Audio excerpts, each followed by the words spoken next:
सलाम, नमस्ते, सत श्री अकाल। मैं हूं रजा और आप देख रहे हैं रजाग्राफी की सबसे खास रिपोर्ट, अंतरराष्ट्रीय प्राइम टाइम रिपोर्ट। पूरी दुनिया की तमाम बड़ी खबर सिर्फ एक वीडियो के अंदर आपको मैं आसान भाषा में बताने वाला हूं। वही हुआ जो आपके इस भाई ने कहा था, क्योंकि हम हवा में नहीं कहते हैं, फैक्ट्स पर, और जो खासकर माहौल बना हुआ होता है उसको देख कर ही कहते हैं। मैंने कहा था पाकिस्तान जिस तरह से अमेरिका के करीब हो रहा है, बहुत ज़्यादा करीब हो रहा है, बहुत ही ज़्यादा, वो मैंने बताया भी था पिछले अंतर्राष्ट्रीय प्राइम टाइम में। आप लोगों को याद होगा, आप रेगुलर मुझे देखते हैं। मेरी ऑडियंस की खासियत ये है, अल्हम्दुलिल्लाह, रोज़ के देखने वाले हैं। मुझे वो वाले चाहिए भी नहीं कि मतलब आज देख लिया और फिर एक महीने बाद देख रहे हैं, क्योंकि हमारी खबरों को समझने के लिए, दुनिया की पॉलिटिक्स को समझने के लिए मेरी यही राय होती है कि आप रोज़ देखें। दुनिया में क्या चल रहा है अगर आधे घंटे में आपको पता चल जाए तो आप इतने एजुकेट हो सकते हैं कि कहीं भी अगर चार लोगों में खड़े होकर कोई भी टॉपिक पर बात हो रही होगी ना, तो आप कहीं कमज़ोर नहीं पड़ेंगे, बल्कि चार बातें आप नहीं बता के आ जाओगे। हम ऐसी जानकारी देते हैं। मैंने आपसे कहा था ना कि अमेरिका से बहुत ज़्यादा करीब हो रहा है पाकिस्तान। अब अमेरिका का दुश्मन चीन है और चाइना बहुत पहले से पाकिस्तान को अपना भाई कहता है। ऐसे में अब जब चाइना ने देखा कि यार आसिम मुनीर हो, शहबाज शरीफ हो, ये तो एकदम अमेरिका के पिछवाड़े में घुसे जा रहे हैं, तो अब चीन भड़क गया है। रिपोर्ट आपकी स्क्रीन पर है। भाई बहुत बड़ी बात हो गई है, मैटर बड़ा हो गया है, बड़ा लफड़ा हो गया है। हजरात, चाइना ने कह दिया है हम पाकिस्तान से कोई बात ही नहीं करेंगे, आपसे बात ही नहीं करेंगे। आप पहले जानकारी दो इतने अमेरिका के करीब क्यों हो रहे हो, और हमें ये भी बताओ कि अमेरिका से आपकी क्या क्या डील हुई है। तमाम जानकारी, जो भी अमेरिका से आपकी बातचीत हुई है, एग्रीमेंट्स हुए हैं बंद कमरे में, सब बताओ, वरना आपसे बात नहीं करेंगे। जी हाँ दोस्तों, उधर आपको पता है सऊदी अरब के क्राउन प्रिंस खुद ही पहले से, अभी कल ही बताया था मैंने, कि पाकिस्तान से नाराज़ हो गए हैं कि भाई इनकी बड़ी डील चल रही है, अमेरिका के करीब हो रहे हैं, और यूएई के खिलाफ होना था। यमन वाले मामले में यूएई के खिलाफ हमारा साथ देना था पाकिस्तान को, नहीं तो पाकिस्तान के अधिकारी यूएई में मौज कर रहे हैं, तो क्राउन प्रिंस किले से हुए हैं। तो पाकिस्तान जो है इस वक्त खैर झटका खा चुका है। लेकिन आपको बता दूं कि भारत के लिए बड़ी मुसीबत चीन बन गया है। हमारा वाला वेनेजुएला पर कुछ नहीं बोल पा रहा है, लेकिन जब मुल्ले देश जाता है तो इतना बड़ा मुंह फाड़ के अबे एएनआई वाले इसी हरकत की वजह से आवाज़ बंद रखते हैं। आप खास करके देखिएगा, एएनआई जब प्रधानमंत्री मोदी का कोई वीडियो, मीटिंग का, इंडोर का, इधर उधर का वीडियो पोस्ट करते हैं ना, तो आवाज़ गायब कर देते हैं, क्योंकि आप बात करने से पता चल जाता है कि यार आदमी जाहिल है, बहुत बड़ा जाहिल है। अब ऐसे में आप देखिए चाइना पर क्या ही बोलेगी बीजेपी, इनकी औकात है बोलने की। शाहरुख खान को लपेट रहे थे अभी हिंदूवादी, और वो लचकीले बाबा शाहरुख खान को लपेट रहे थे, जबकि बीसीसीआई के हाथ में सब कुछ था। लेकिन ये अच्छे लेवल पर जलील हुए। लेकिन अब वो तमाम हिंदू संगठन और जितने बाबा हैं इस पर बोल के दिखाएं। ये रही रिपोर्ट, पैंगोंग झील के पास नई इमारतें बना रहा है चीन। सैटेलाइट इमेज से खुलासा हुआ है, भारत की टेंशन बढ़ गई है। बफर जोन के करीब चाइना एक्टिव है, पैंगोंग झील के पास चाइना एक्टिव है। चीन ने इमारतें बनाना शुरू कर दी है। ये इमारतें भारत और चीन के बीच बने मिलिट्री बफर जोन के करीब है।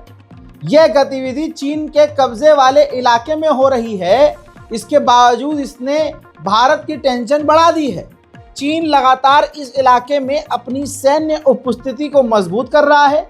इसका मेन कारण है पैंगोंग त्सो झील का महत्व और इसके आसपास का कठोर मौसम। चीनी सैनिक ऐसे भीषण हालत में रहने के अनुकूल नहीं है भैया, जिसके लिए चीन अपनी बुनियादी ढांचे को मजबूत कर रहा है।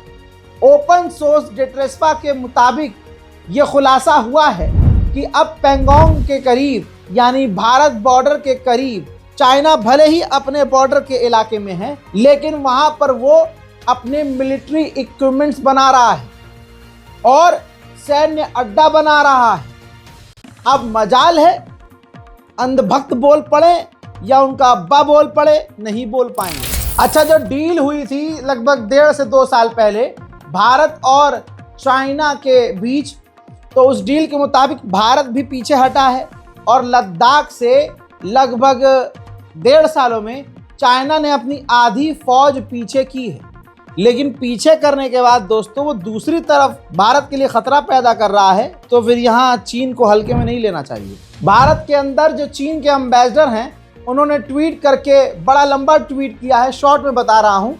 उन्होंने साफ कहा है कि ताइवान बिलोंग करता है चीन से, चाइना का हिस्सा है, ताइवान कभी आज़ाद नहीं होगा और हम ताइवान पर किसी की टिप्पणी बर्दाश्त नहीं करेंगे। अब अगर कोई ये कहे कि नहीं भाई रज़ा गराफी झूठ बोल रहा है, तो हमारी सैन्य फौज का अपडेट जान लीजिए। अंधभक्तों के फाफा को छोड़ दीजिए, फौज की बात अलग। हमारी फौज ने प्रोएक्टिव मोड अपना लिया है। उत्तराखंड और LAC के दूसरे इलाकों में, जैसे मैंने बताया कि उत्तराखंड है, उत्तराखंड के अलावा हिमाचल प्रदेश है, इन जगह पर जो हमारी बिल्कुल बॉर्डर के इलाके में, दूसरे भी इलाके में LAC के करीब जहाँ जहाँ भारतीय फौज तैनात है, वहाँ भारत ने अपनी फौज को अलर्ट किया है। फौज एक्टिव हो गई है, ज़्यादा जो है गश्त किए जा रहे हैं, पैनी नज़र रखी जा रही है, क्योंकि इंडियन आर्मी ने कंफर्म किया है, उनको मालूम है चाइना बॉर्डर पर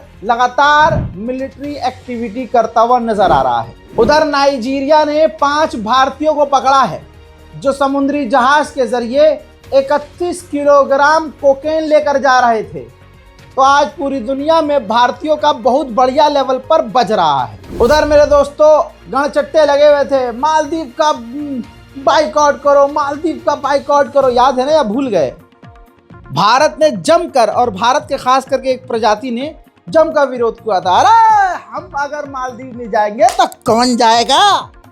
भाई साहब जीरो इफेक्ट। रिपोर्ट हिंदी वाली लगा रहा हूं, भूखोरों को पता चले। खाली भारत के मुसलमानों पे चढ़ेंगे, ईसाइयों को गरियाएंगे, तुम्हारी औकात ये है बे। सुनो, कोई असर नहीं हुआ मालदीव का बाइकआउट करने से, उल्टा चीन और रूस की मदद से इतिहास रच दिया मालदीव ने, क्योंकि मालदीव घूमने के लिए चाइना और रशिया के टूरिस्ट भर भर कर आ रहे हैं।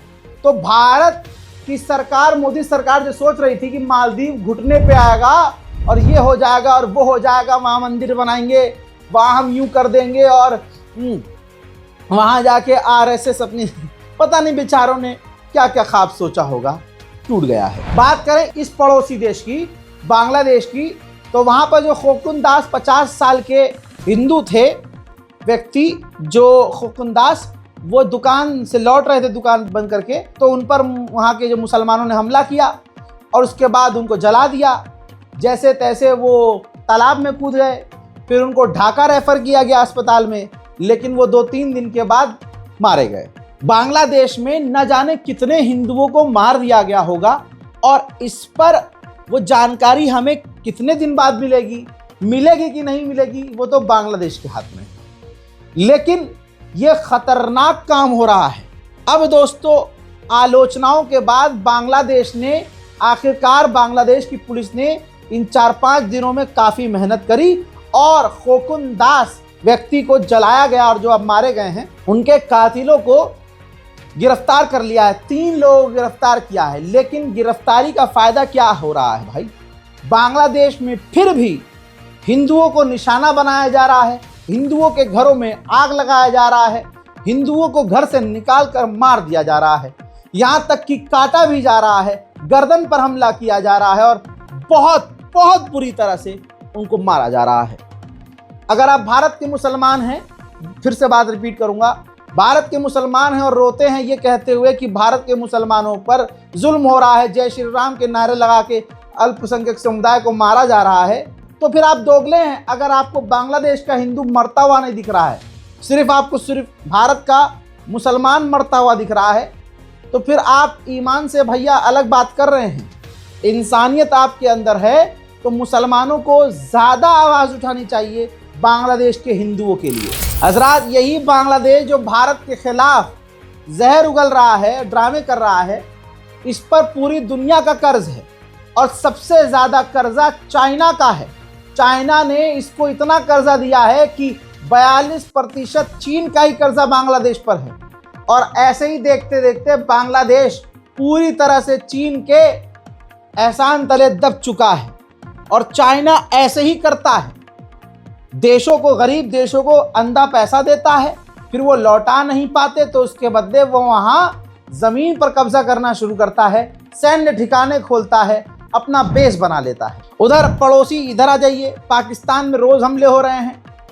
अब जो पाकिस्तान के अंदर 2 अलग अलग हमले हुए हैं जिसमें 4 पुलिस के जवान मारे गए हैं। पाकिस्तान आतंकवादी गतिविधियों को रोकने में पूरी तरह से फेल हुआ है। आसान रास्ता उसके पास ये होता है, वहां कुत्ता भी मरता है तो कह देता है कि भारत ने मरवाया है। ऐसे थोड़ी ना चलेगा यार। इंटरनेशनल क्राइसिस ग्रुप ने दावा किया है कि 2026 में पाकिस्तान एक बार फिर से अफगानिस्तान पर हमला करके तालिबान को निशाना बनाएगा।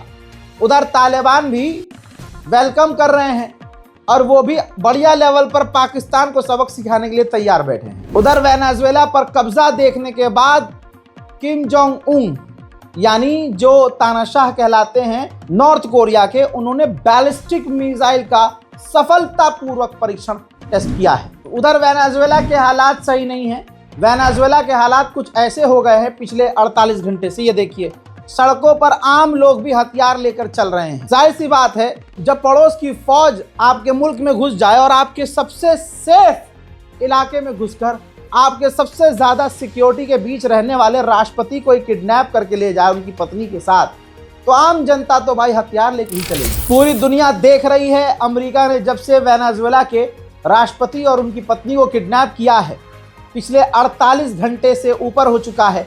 अमेरिका वेनेजुएला की सरकार और ऑफिशियल को लगातार धमकी दे रहा है कि जैसा हम चाहते हैं वैसा करो वरना बुरा करेंगे।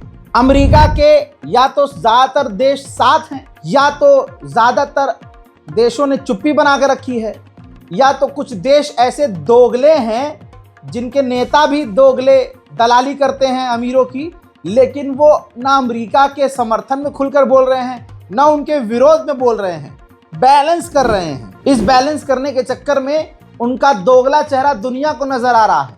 लेकिन कुछ देश हैं जिन्होंने खुला विरोध किया है, जैसे Mexico, Chile, Brazil, Colombia, Uruguay, Spain, Iran, China, Russia, इन तमाम देशों ने अमेरिका के इस कदम की निंदा की है। जब दिन निकला तो वेनेजुएला की ऐसी ऐसी तस्वीरें आईं जिससे साबित हुआ कि वेनेजुएला के इंफ्रास्ट्रक्चर को बुरी तरह से अमेरिका ने नुकसान पहुंचाया था। जो हेलीकॉप्टर से दनादन हमले किए हैं उससे ट्रांसमिशन का पूरा सिस्टम वेनेजुएला में उड़ा दिया गया है। अब वो वीडियो सामने आया है कि जब वेनेजुएला के अंदर घुसकर हेलीकॉप्टर से राष्ट्रपति के घर पर उतरे हैं और फिर उसी तरीके से राष्ट्रपति को लेकर फरार हुए हैं। देखिए,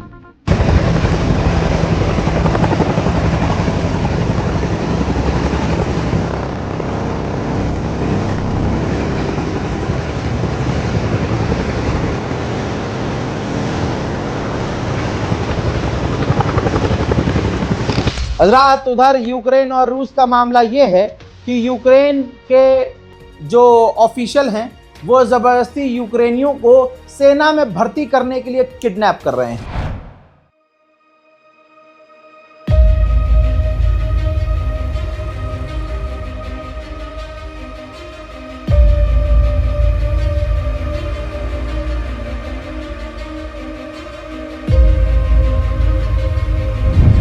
हजरात, रशिया ड्रोन का इस्तेमाल कर रहा है। ये देखिए, एडवांस ड्रोन का जो रिमोट से चल रहा है और एक ज़मीन पर चलने वाले ड्रोन पर सामान लाद कर ड्रोन के ज़रिए, इस रोबोट के ज़रिए हथियारों को फ्रंट लाइन पर भेज रहा है, अपनी फौज के पास भेज रहा है हथियार।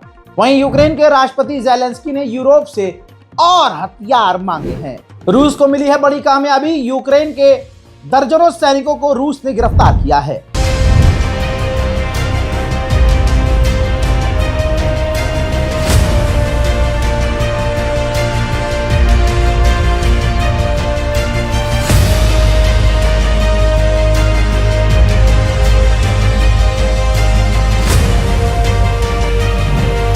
उधर फिनलैंड ने बड़ा खतरनाक काम कर दिया है। रशिया के एक टैंकर को जब्त किया है। रूस के खिलाफ फिनलैंड का बड़ा कदम। रूस के एक टैंकर को दिन दहाड़े सीज कर लिया है दोस्तों, जिस पर रशिया बुरी तरह से भड़कने वाला है। यूक्रेन पूरी ताकत से रशिया पर हमला कर रहा है। यूक्रेन ने जो ताजा हमला किया है उससे रूस में बड़ी तबाही मची है। देखिए Вот, это сбили. Вот это сбили. Это сбили, да. Сбили! Над заводом прям здесь. Прям над А заводом. он же трассеров даже не кидал, не стрелял. О, вот это уебало. Это уебал уже завод.